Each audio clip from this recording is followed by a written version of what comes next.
ગુજરાતની દૂધ ઉત્પાદક સહકારી ક્ષેત્રની સૌથી મોટી સંસ્થાઓમાંની એક એવી સુમુલ ડેરી હાલમાં ચૂંટણી વિવાદમાં ઘેરાયેલી છે.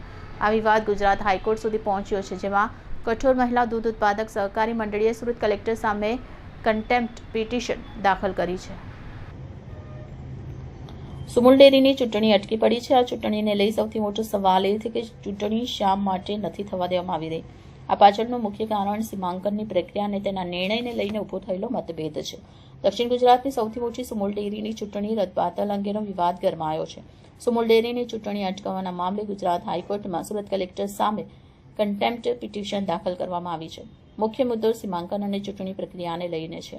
21 દિવસમાં ચૂંટણી યોજવાની સ્પષ્ટતા છતાં સીમાંકન અંગે નિર્ણય ન લઈ શકવાથી વિવાદ સર્જાયો છે. કઠોર મહિલા દૂધ ઉત્પાદક સહકારી મંડળી દ્વારા દાખલ કરાયેલી આ પિટિશનને કોર્ટે સ્વીકારી લીધી છે.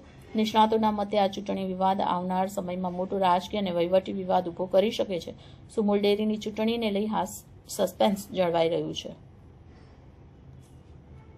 સુમુલ ડેરીની ચૂંટણી 12 ઓગસ્ટે પૂરી થતી હતી અને એના અનુસંધાનમાં રાજ્ય સરકાર તરફથી વહીવટદાર નિમાયા.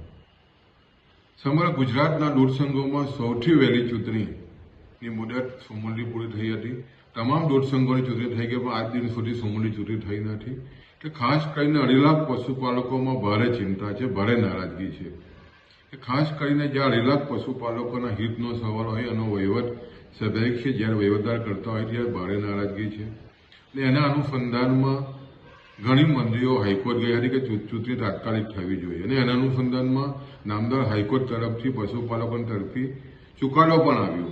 અને 21 દિવસમાં જે રીતે બેઠકોની ફાળવણી કરીને કલેક્ટરશ્રીએ તાત્કાલિક ચૂંટણી કરાવવાની જે વાત હતી, એમાં જે રીતે કલેક્ટરશ્રી તરફથી જે મુદતો લંબાવી રહી છે એને કારણે પશુપાલકોમાં ભારે નારાજગી છે. અને એના અનુસંધાનમાં ફરી પાછા જે કલેક્ટરશ્રીએ ચૂંટણી નથી કરાવી એના અનુસંધાનમાં નામદાર હાઈકોર્ટમાં ગયા છે.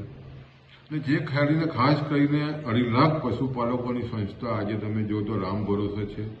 અને જે નામદાર હાઈકોર્ટે પણ જે રીતે જજમેન્ટ આપ્યું છે કે તાત્કાલિક ચૂંટણી થવી જોઈએ, પણ કલેક્ટર જે રીતે ચૂંટણી નથી કરાવતા એને કારણે ખાસ કરીને પશુપાલકોમાં નારાજગી છે. અને એના અનુસંધાનમાં ફરી પાછા પશુપાલકો હાઈકોર્ટમાં દ્વાર ખખડાવ્યા છે.